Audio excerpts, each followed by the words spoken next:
Infante Deo Vincimus, dengan bantuan Allah kita pasti menang.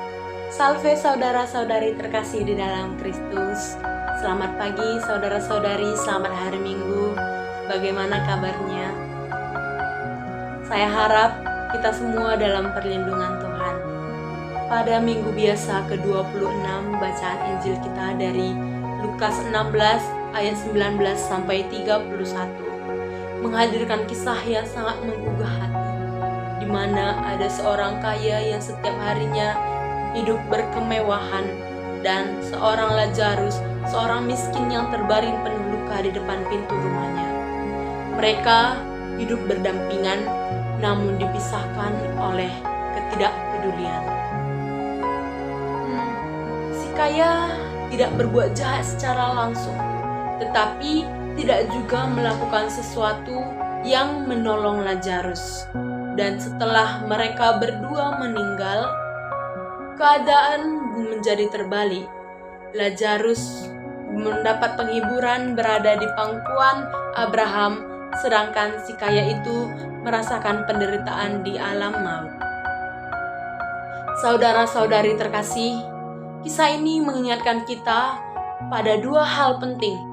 Pertama, kekayaan, kesuksesan, ataupun kenyamanan hidup bukanlah dosa.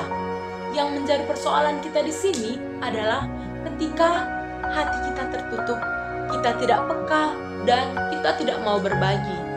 Orang kaya dalam bacaan hari ini, dalam Injil hari ini, dia dihukum bukan karena hartanya, dia dihukum bukan karena dia kaya, tetapi karena ia gagal menggunakan berkat yang diterimanya untuk menolong orang lain.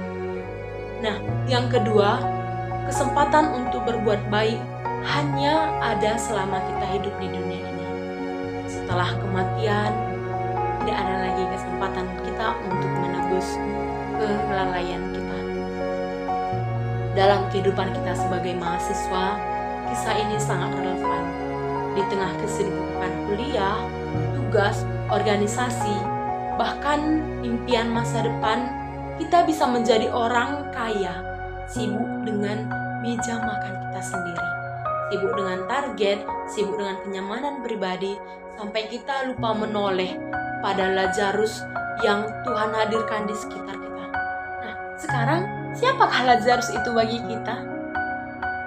Saudara-saudari terkasih, Lazarus itu bisa jadi teman kos kita yang kesulitan membayar uang sewa, teman kita yang memiliki tekanan mental dan membutuhkan telinga untuk mendengar. Bahkan Lazarus itu juga teman di kelas kita yang ketinggalan materi dan membutuhkan seseorang untuk membantunya. Seringkali kita merasa kita tidak mampu untuk menolong, karena kita juga manusia yang memiliki keterbatasan. Namun saudara-saudariku, kasih tidak selalu diukur dari besar kecilnya pemberian. Kasih bisa berupa perhatian, sapaan, doa, senyum, atau waktu untuk mendengarkan. Sekecil apapun bentuk kasih, jika dilakukan dengan tulus, itu sangat berarti. Jadi saudara-saudari terkasih, hari ini kita diajak untuk memberi kasih dengan pakai saudara-saudara terkasih. Di sini saya memiliki pertanyaan untuk kita renungkan bersama-sama. Yang pertama itu, apakah saya sudah cukup peka melihat Lazarus di sekeliling saya? Yang kedua, jika hari ini adalah kesempatan terakhir saya, sudahkah saya gunakan hidup saya untuk berbagi kasih? Nah, untuk pertanyaan ini kita renungkan bersama-sama untuk kehidupan kita selanjutnya. Pesan bagi kita semua, saudara-saudari, mari jangan menunda kebaikan, jangan tunggu sampai kaya, sukses, atau punya banyak waktu untuk mulai peduli.